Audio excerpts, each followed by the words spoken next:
ഇന്ന് തന്നെ ഡൗൺലോഡ് ചെയ്യൂ. കാണൂ നിങ്ങളുടെ ഫേവറേറ്റ് ഷോസ്. ഓ, തുടങ്ങിയ ഒരു പഴംപുരാണം. എന്ത് പറഞ്ഞാലും അവസാനം ഒരു സെന്റിമെന്റൽ ലോക്കിൽ കൊണ്ട് നിർത്തും. അതോടെ എല്ലാവരും ഫ്ലാറ്റ്. എല്ലാം അവസാനിപ്പിക്കുന്നുണ്ട് ഞാൻ. ഇതും കേർമേരിയുടെ വാക്കുകൾ തന്നെയാ. എന്നെയും ആരോ സ്നേഹിച്ചു തുടങ്ങിയിരിക്കുന്നത് പോലെ വല്ലാത്തൊരു ശക്തി. അതെ, കണ്ടപ്പോ മുതല് പുസ്തക ചർച്ചയും ഫിലോസഫിയൊക്കെ ആയിരുന്നു. ജീവിതത്തിലേക്ക് കടക്കുമ്പോ റൊമാൻസിനും പ്രാധാന്യമുണ്ട്. നമുക്ക് ജീവിതത്തിലേക്ക് കടക്കണോ? ഇങ്ങനെ സാഹിത്യ ചർച്ചകളും വാദപ്രതിവാദങ്ങളുമായിട്ട് മുന്നോട്ട് പോയാൽ പോരെ? സംഗതി കൊള്ളാം. പക്ഷെ വായിക്കുന്ന പുതിയ തലമുറയെ സൃഷ്ടിച്ചെടുക്കുന്നത് നമ്മുടെ ഉത്തരവാദിത്വമല്ലേ? അതിന് താലിച്ചേരട്ടിന്റെ കെട്ടുറപ്പൊക്കെ ആവശ്യമുണ്ടോ? ഉണ്ട് സാഹിത്യകാരാ. ലിവിംഗ് ടുഗദർ ഇവിടെ എടുക്കില്ല. ഭാരത സ്ത്രീയുടെ ഭാവശുദ്ധി വിട്ട് ഒരു സാഹിത്യ സൃഷ്ടിക്കും നമ്മളില്ലേ?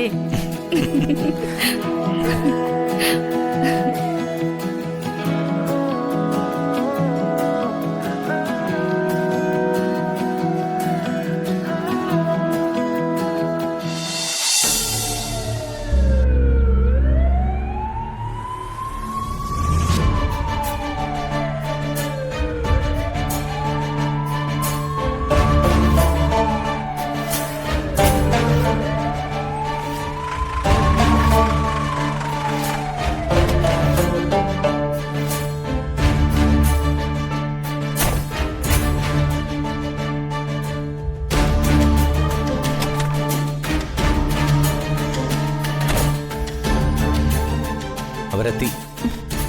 ഇതെന്താ പാലിയേറ്റീവ് കെയർ വീടോ?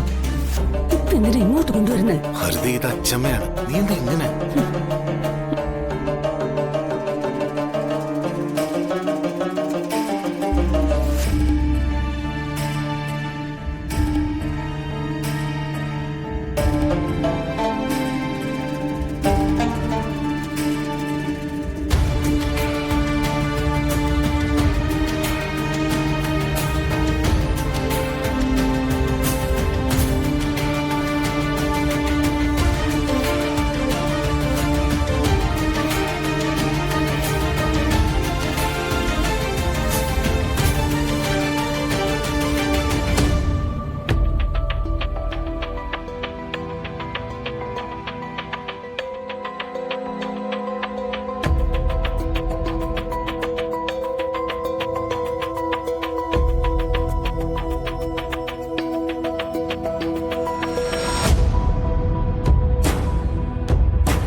ഇതിപ്പോ വേണമായിരുന്നോ?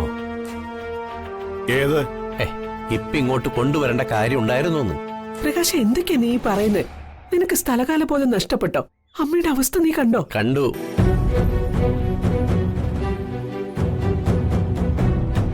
ഇത്രയും അവശനിലയിലായ അച്ഛമ്മയെ എന്തിനിങ്ങോട്ട് കൊണ്ടുവന്നു?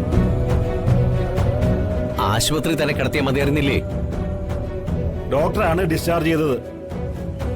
ഇനിയുള്ള ചികിത്സകളൊക്കെ വീട്ടിൽ മതിയെന്നാ പറഞ്ഞത്. അങ്ങനെയാണെങ്കിൽ അച്ഛമ്മയെ വിക്രമന്റെ വീട്ടിലേക്ക് എന്നെ കൊണ്ടുപോയിരുന്നില്ലേ? ഹോം നഴ്സുമാരെ ശമ്പളത്തിന് വെച്ച് അച്ഛമ്മയെ ചികിത്സിക്കായിരുന്നല്ലോ.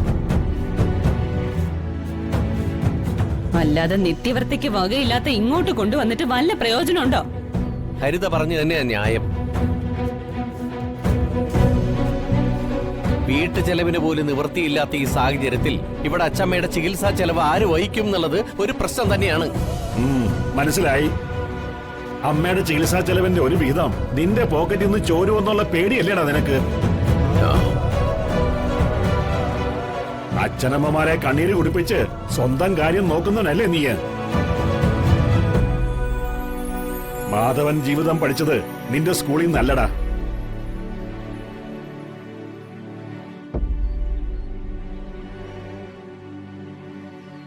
എന്റെ അമ്മയാണ് എനിക്ക് വലുത്. മുണ്ട് മുറുക്കി എടുത്തും പട്ടിണി കിടന്നും എന്റെ അമ്മയെ ഞാൻ നോക്കിയിരിക്കും.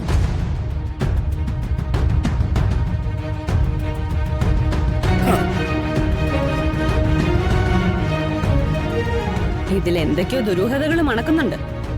അച്ഛമ്മയുടെ അവസ്ഥ ഇങ്ങനെയായി. എനിക്കുണ്ടായ ദുരന്തം തന്നെ വർഷയ്ക്കും ഉണ്ടായി. ഒരു കുഞ്ഞ് നഷ്ടപ്പെടുമ്പോഴുള്ള സങ്കടം അത് അനുഭവിച്ചവർക്കേ അറിയൂ. ഇതിലും എനിക്ക് എന്തൊക്കെയോ സംശയങ്ങളുണ്ട്. ഒന്ന് നിർത്തുന്നുണ്ടോ? അല്ലെങ്കിലും ഇവിടെ കാര്യം പറയുന്നവരെ തലയിൽ കയറാനാ പലർക്കും താല്പര്യം. ഇന്നിപ്പോ ആംബുലൻസ് വന്നു. നാളെ ഈ മുറ്റത്ത് വരുന്നത് പോലീസ് ജീപ്പായിരിക്കും. അപ്പോഴും ന്യായം പറയാൻ ഇക്കണ്ട ആൾക്കാരൊക്കെ ഉണ്ടാവണം. മക്കളാണത്രേ മക്കള്.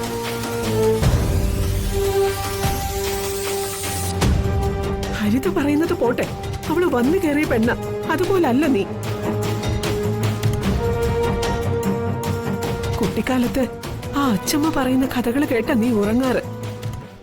ഏത് വിശേഷങ്ങൾക്ക് പോയാലും അച്ഛമ്മയുടെ വിരലിൽ പിടിച്ച നിന്റെ നടപ്പ്. ഓ, തുടങ്ങിയ ഒരു പഴംപുരാണം. എന്ത് പറഞ്ഞാലും അവസാനം ഒരു സെന്റിമെന്റൽ ലോക്കിൽ കൊണ്ട് നിർത്തും. അതോടെ എല്ലാവരും ഫ്ലാറ്റ്. എല്ലാം അവസാനിപ്പിക്കുന്നുണ്ട് ഞാൻ. ആ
കൊട്ടാ